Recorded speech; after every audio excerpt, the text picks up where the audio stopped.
Ang kwentong ito ay hango sa totoong buhay. Karanasan ito ni Kiko.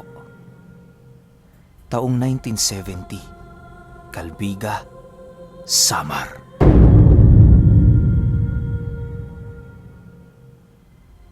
Itong mga panahong ito, kasalukuyang nakatira ang pamilya ni Kiko sa Calbiga. Malapit sila noon sa isang malapad na talon kung saan pangunahing puntahan ng mga taong maglalaba. Dahil sa malapit sila sa sapa, kung kaya't ang naging pamumuhay nila ay pangingisda. Paminsan-minsan kapag anihan noon sa baryo, isinasama si Kiko ng kanyang ama sa panggagapas. Sa edad niya noong 17 taong gulang, natuto na siya ng napakaraming trabaho. Tandang-tanda pa nga niya noon na kapag wala silang makain, nagiging kargador siya ng mga buko. Nasubukan niya na din noong magtrabaho sa panaderya at maglinis sa bawat daan ng kanilang lugar. Bagaman naghihikaos noong makaahon ang pamilya ni Kiko, kahit papaano'y hindi naman niya noong naisipang magdabog at magreklamo sa kanilang mga magulang kung bakit ganoon ang kanilang buhay. Mahirap man pero kinakailangan talagang magtiis alang-alang sa kanyang mga kapatid. Isang araw, nagkaroon ng matinding lagnat ang kanilang bunsong lalaki. Nasa kasagsagan sila ng pagtatrabaho noon nang puntahan sila ng kanilang ina. Kiko, pakisabi sa itay mo umuwi ka mo. Yung kapatid mo kasi, kanina pa inaalburoto ng lagnat. Kung hindi natin ito madadala sa paggamutan, ewan ko lang kung anong mangyayari. Nag-aalalang wika ng kanyang ina. Sige ho, Nay. Susunod ho kami. Mauna na ho kayo ha. Hahanapin ko lang dito si tatay. Matapos nitong makapagsalita, agad naman itong kumaripas ng takbo sa malalalim na putik ng palayan. Ang ina naman niya noon, dali-dali nang bumalik sa kanilang tahanan upang matingnan ang kanilang anak. Ilang minuto pa ang lumipas, nakauwi na sila Kiko kasama ang iilang pa nilang kapatid. Nang madatna nila ang kanilang inang mangiyak-ngiyak na sa kanilang sala, dali-dali naman nilang pinagtulungan ang kanilang bunso para maisugod sa pagamutan. Hindi na sila noon nagdala ng kung ano-ano, gawa ng ang nasa isip nila noong mga oras na yon, maisugod ang kanilang kapatid sa lalong madaling panahon. Pagdating nila sa bahay ng albularyo, agad naman nila itong pinapasok at pinatingnan. Kinausap din ng kanyang ama ang matandang manggagamot nang sa gayoy magawa nilang malaman ang totoo nitong karamdaman.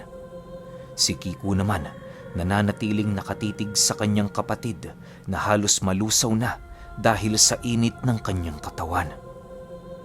Maya-maya pa, agad namang lumapit sa kanila ang matanda habang nagwiwika ng, "Naengkanto ang kapatid ninyo. Hindi naman ganong malala. Maaaring nakasagi lang ito nang hindi natin nakikita. Sa susunod, mas mainam na huwag nyo itong palabasin ng bahay kapag walang kasama. Hindi natin alam. Baka may galit na ang mga engkantong umaaligid sa kanya." Paano naman huya maeengkanto, Manong?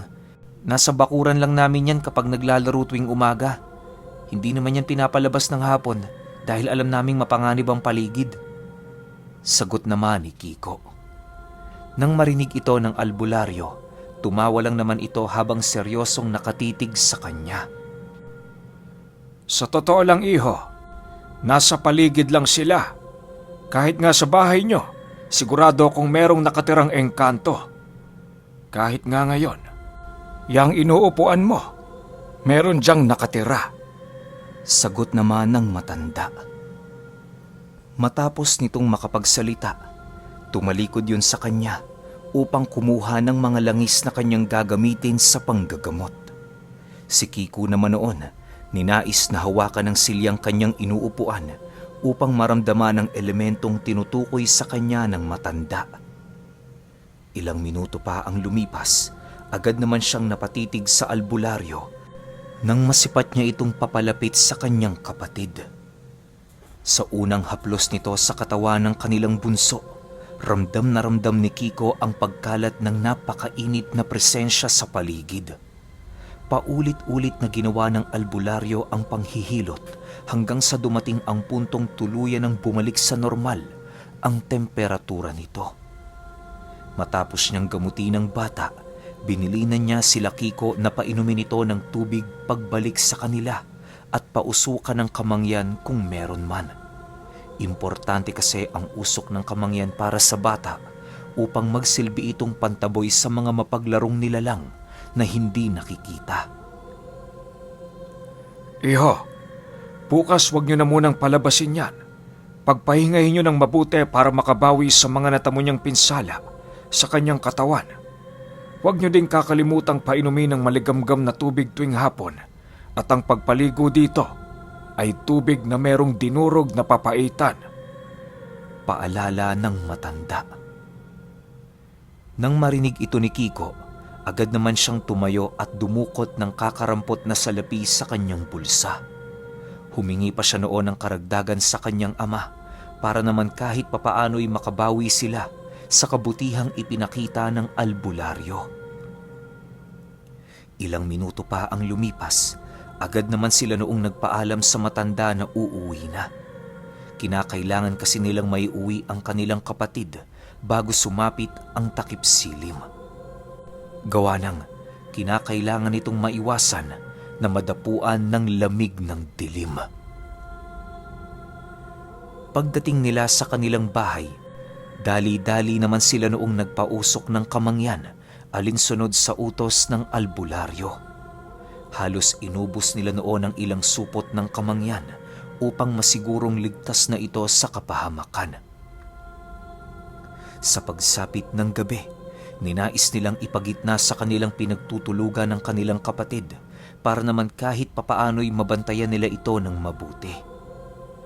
Habang nasa kasagsagan sila noon ng pagtulog, nakaramdam sila ng mga mahihinang pagkaluskos sa loob ng kanilang bahay.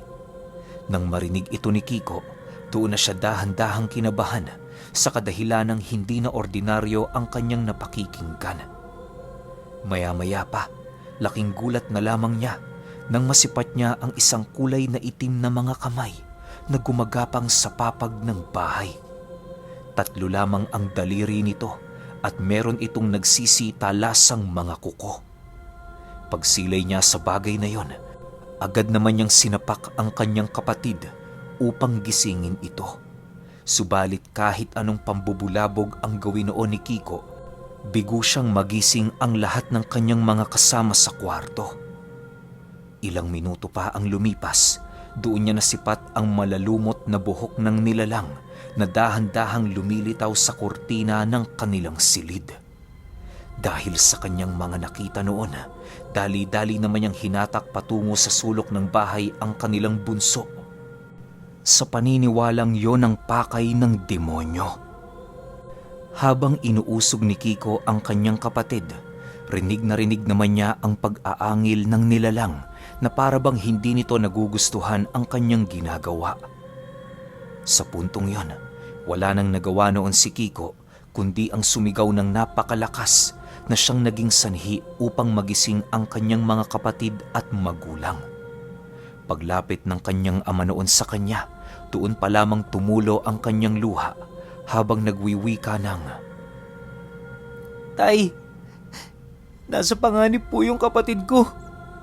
Kinakailangan ho nating matawag ngayon mismo yung albularyo.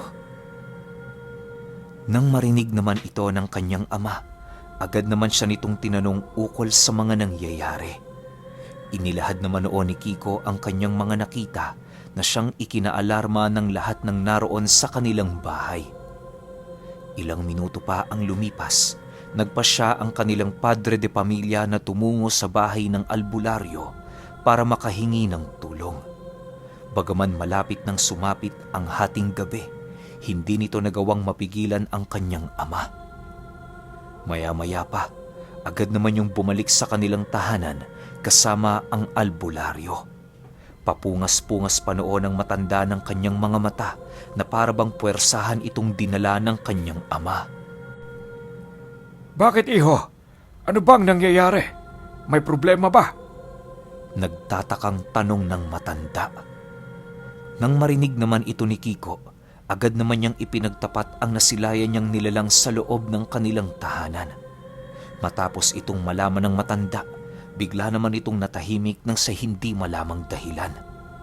Bagaman hindi yun nagsasalita, ramdam ni Kiko ang pagkabahala nito at takot sa kanyang kinaroroonan. Maya-maya pa, doon na nag-umpisang maglibot sa kanilang bahay ang matanda upang masilayan ang bawat sulok ng lugar. Naghulog din yon ng mga kung anong bagay papaikot sa kanilang tahanan na siya namang hindi na nagawang malaman ni Kiko. Nang matapos na ito sa kanyang ginagawa, dali-dali namang kinausap ng matanda ang kanyang mga magulang. Ayon dito, merong isang engkantong nakadikit sa kanilang bunso na patuloy na nagmamatigas na ito ay tantanan. Kahit anong paglalagay ng albularyo ng pangontra sa kanilang tahanan, ramdam pa rin niya ang bakas ng presensya nitong nagkukubli sa paligid. Dahil sa kakarampot lang noong kagamitan ng kanyang dala, humingi siya ng palugit sa pamilya hanggang umaga. Hindi naman noon tumanggi sila Kiko sa kadahilan ng alam nilang kahit anong pilit nila sa matanda noon, bigo sila nitong matulungan. Sige ho, Manong. Bukas na lang ho siguro. Hayaan nyo. Aagahan namin ang pagbisita para naman kahit papaano'y marami tayong oras. Pasensya na ho kayo kung naistorbo namin kayo. Wika ng kanyang ama. Kiko, ikaw na munang bahala rito Bantayan mo ng maigi ang kapatid mo. Dagdag pa nito. Matapos nitong makapagbigay ng habilin, umalis na ito kasama ang albularyo. Hindi naman niya kasi maaaring hayaan na lamang itong mag-isang umuwi dahil unang-una, siya ang naging dahilan kung bakit lumabas yun ng 10 oras. Nang tuluyan ng makaalis ang kanyang ama, agad naman nilang sinarado ang pintuan ng kanilang bahay. Tumungo na din sila noon sa pinagtutulugan ng kanilang mga magulang nang sa gayoy doon na muna sila magpalipas ng gabi pansamantala. Habang wala pa doon ang ama ni Kiko, kung ano-ano naman ang kanilang naiisip noong gawin. Lahat sila ay nakatingin sa pintuan na para bang naghihintay ng kung anong bagay na magagawa nilang masilayan. Maya-maya pa, muli na namang naramdaman ni Kiko ang presensya ng nilalang at kasabay nito ang seryoso niyang pagtitig sa paligid. Ang kanyang mga kapatid naman noon ay biglang nagulat sa kanyang inasal kung kaya't pinili na din ito noong manahimik. Habang nasa kasagsagan ng katahimikan ang kanilang bahay, doon na sila dahan-dahang nakakarinig ng mga naglalakad sa gitna ng sala. Bagaman maihahalin tulad nila ang mga yapak nito sa tao, hindi pa rin sila kumbinsidong tao ang nilalang na yon. Halos nagtagalang pagpaparamdam na yon ng humigit kumulang sa 10 minuto na siya namang dahan-dahan nilang ikinasisira ng bait. Maya-maya pa, nawala naman ang nilalang na yon dahil sa pagrinig nila ng pagkatok sa labas ng kanilang bahay. Tao po! Kiko, nandiyan ka ba? Tanong ng kanyang ama habang kumakatok. Nang marinig ni Kiko ang wika nito, dali-dali naman niyang tinungo ang sentro ng kanilang bahay. Nagpasama siya noon sa isa niyang kapatid, gawa ng takot din siyang dumaan sa kanilang sala. Sa pagpasok noon ng kanilang ama, tuluyan ng napanatag ang kanilang mga sarili, gawa ng alam nilang hindi na magpaparamdam ang nilalang. Kinaumagahan, maaga pa nilang sinadya ang tahanan ng albularyo upang maghanap ng kasagutan sa kanilang mga katanungan. Habang pinag-uusapan nila noon ang sakit ng bata, kung ano-ano namang kuro-kuro ang umiikot sa kanilang mga paksa. Maya-maya pa, ipinagtapat sa kanila noon ng albularyo na wala siyang kaide-ideya kung ano talaga ang totoong sakit nito. Hindi kasi yun noon makapaniwala kung bakit nakapasok sa loob ng kanilang tahanan ang engkanto kahit wala itong permiso. Nang marinig nila ang sinabi ng matanda, bigla namang napuno ang kanilang isipan ng labis na pag-aalala at pagkabahala. Nang mapansin naman ng albularyong nawawala na ng pag-asa ang pamilya ni Kiko, nagpresenta itong sumama sa kanila patungo sa tahanan ng kanyang kumpare na isa ding antingero. Nakakasiguro noon ang matandang matutulungan sila nito sa kadahilan ng mas malawak ang karunungan ng antingerong yon kumpara sa kanya. Nang marinig naman nila Kiko ang sinabi ng matanda, hindi na sila nagdalawang isip pang magpasama. Habang nasa kasagsagan sila ng paglalakad, doon nila napag-alaman ang eksaktong kinaroroonan ng matanda. Ayon dito, nakatira ang antingerong yon sa itaas ng talon, di kalayuan sa kanilang bahay. Madalang lang din ang pagbaba at pagpapakita nito sa mga taga-baryo dahil sa palagi itong abala sa kanyang mga ginagawa. May mga bagay din umano yung iniingatan na nasa ilalim ng kanyang pangangalaga, kung kaya't bilang lamang ang nakakausap nito sa kanyang lugar. Nang marinig ni Kiko ang sinabi ng matanda, tinanong naman niya ito ng rason kung bakit ayaw makipag-usap ng antingero sa ibang tao. Hindi naman sa ayaw talaga, iho. Alam mo kasi, may mga tangan itong mga bagay na mas higit na mahalaga kesa sa kanyang buhay. Kapag nabasag ito, nangangahulugang katapusan na para sa lahat ng kanyang pinaniniwalaan. Sagot naman ng matanda. Ganun ho ba? Ano naman ho mga bagay na yon? Karunungan. Wala nang iba, iho. Para sa kanya, karunungan ang buhay niya at pananampalataya naman ang katawan niya. Sagot naman ng matanda. Sa pagpapatuloy ng kanilang paglalakad, hindi na nila napansin na tuluyan na pala nilang narating ang tuktok ng talon. Pagsilay nila sa dulong parte ng sapa doon, nakita nila ang kubong pinamamahayan ng antingero. Dali-dali namang lumapit doon ang matanda habang patuloy na tinatawag ang pangalan nito. Maya-maya pa, nakita na nila Kiko ang isang binatang lalaki na punong-puno ng kwintas sa kanyang leeg. Sa puntong yon, halos hindi niya maiwasang magulat sa kadahilanang ang buong akala niya matanda na ang antingerong sasadyain nila. Paglapit nila rito, agad naman silang pinakilala ng matanda habang pinapapasok sa tahanan nito ang bunsong kapatid ni Kiko. Nang masipat naman ng antingero ang kasalukuyang kalagayan ng kanilang kapatid, agad naman yung nagwika ng, Engkantong dagat ang nakadali sa inyo, iho. Ordinaryong nilalang lang kung titingnan. Pero kapag nakisanib na ito sa isang aswang, paniguradong magdudulot ito ng kapangi-pangilabot na kaganapan sa kanyang biktima. Huwag kayong mag-alala. Magbibigay ako ng tulong sa inyo dahil sa pabor na hiningi ng kumpare ko. Kasabay ng pagwika ng antingero ay siya namang paglapit nito sa bata habang walang patid ang pag-uusal nito. Maya-maya pa, bigla naman itong tumingin sa kinaroroonan ng ama ni Kiko habang nagsasabi ng, Tama ang hinala ko. Engkantong tubig na merong dugo ng aswang ang gumagambala rito. Nararamdaman kong malapit lang ito sa atin at maaaring nasa ibayo ng sapa lang ito naninirahan. Ilang minuto pa ang lumipas, nagyayayong tumungo sa kanilang tahanan na agad din namang pinagbigyan nila Kiko.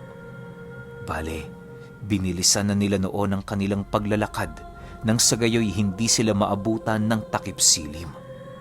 Pagdating nila sa tahanan nila Kiko, dali-dali namang pumasok ang antingero habang patuloy na umiihip ng usal sa buong paligid. Maya-maya pa, laking gulat na lamang nila noon nang biglang masipat nila ang isang nilalang na kulay itim na biglang lumabas sa pundasyon ng kanilang tahanan.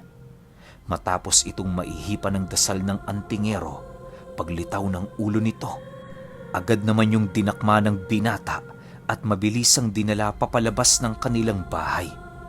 Habang naglalakad yon patungo sa kanilang bakuran, panay ang pag-ihip nito ng mga pamako sa nilalang upang masigurong hindi na yon makakatakas sa kanyang mga kamay. Sino ka? Magpakilala kang demonyo ka! Nasaan ang bahay mo? Bakit mo inuunti-unti ang batang ito? Galit na wika ng binata sa nilalang na hawak nito. Sa pagpapatuloy ng pagmamasid noon nila Kiko, nananatiling walang imik naman ang malaaninong nilalang na hawak nito hanggang sa dumating ang puntong humagulgul na lamang ang nilalang na yon sa pag-iyak habang nagwiwika ng, Palayain mo na ako. Hindi na ako uulit. Patawad. Pakiusap, huwag mo akong patayin. Meron akong pamilya. Bakit? Wala bang pamilya ang batang ito? Demonyo ka? Porket hindi ka lang masyadong kilala sa lugar, sinasagad mo na ang iyong pambibiktima. Ngayong hawak na kita, nais kong ituro mo sa akin ang daan, papunta dyan sa bahay mo. Kapag nagmatigas ka, papatayin kita dito ng walang paglilitis at itatapon ko ang kaluluwa mo sa impyerno kasama ang pamilya mo. Sagot naman ng antingero. Nang marinig ito ng nilalang, bigla naman itong nagsisisigaw na parabang mawawala na yon ng bait sa kanyang katawan. Maya-maya pa, tuluyan na nga itong sumuko sa antingero at nanginginig na tinuturo ang direksyon ng kanyang tahanan. Matapos ang mga pangyayaring yon, agad namang binagtas ng antingero ang daan kasama sila Kiko at ang matandang albularyo. Habang naglalakad sila noon, doon na ikwento sa kanila ng antingero ang tungkol sa mga aswang na gumagamit ng lihim na karunungan. Ayon sa kanya, mga ordinaryong aswang lamang yon kung susumahin, subalit gumagamit ito ng mga engkanto sa kanyang pambibiktima. Isa yung natatanging kakayahan ng aswang upang magawa nilang mailigtas ang kanilang mga sarili kung sakali mang nagkamali sila ng mga taong kanilang bibiktimahin. Ginagamit din yon ng mga aswang para mas maging epektibo ang kanilang pagkuha ng kanilang mga pagkain. Dagdag pa ng antingero, bibihira lamang ang ganoong uri ng mga aswang sa kadahilanang hindi ito nagparami ng husto. Kadalasan din sa mga ganoong uri ng nilalang ay nakatira sa gilid ng sapa upang makakuha ng isang itlog ng engkanto na siyang gagamitin nila sa pagkukuha nila ng mga pagkain. Matapos siyang mailahad ng antingero, ipinagsabi din niya noon kay Kiko at sa ama nito ang nag-iisang kahinaan ng mga ganoong uri ng aswang. Tandaan ninyo, kapag biniktima pa kayo ng mga katulad nito, magsaboy kayo ng buhangin sa bawat pundasyon ng inyong tahanan. Hanapin niyo doon ang nangingitim na katawan ng pundasyon dahil paniguradong doon nananahan ng engkantong inutusan ng aswang. Kapag nakita niyo na ito, patakan niyo ito ng kandila hanggang sa mabura ang maitim na bahagi ng pundasyon sa loob ng inyong bahay. Ganon din ang gawin niyo sa labas upang layuan kayo ng mga engkantong inutusan ng aswang. Pagpapaliwanag ng antingero. Nang marinig naman ito nila Kiko, itinatak nila yon sa kanilang isipan. Halos hindi na nila kinalimutan ang proseso ng pagtataboy sa ganoong uri ng nilalang kahit sila'y tumanda na. Ilang oras pa ang lumipas, narating na nga nila ang ibayong parte ng sapa. Doon ay matyaga silang naghanap hanggang sa dumating ang puntong meron silang nakitang babaeng naglalakad papalapit sa kanilang kinaroroonan. Umiiyak ito at nanginginig ang buong katawan na parabang meron itong hindi masukat na kasalanan. Nang masipat naman yon ng antingero, dali-dali niya itong nilapitan at kasabay nito ang paghawak niya ng napakahigpit sa leeg ng engkanto. Pagsilay naman ng babae sa ginawa nito, bigla naman yung napaluhod habang nagmamakaawang huwag patayin ang kanyang kaibigan.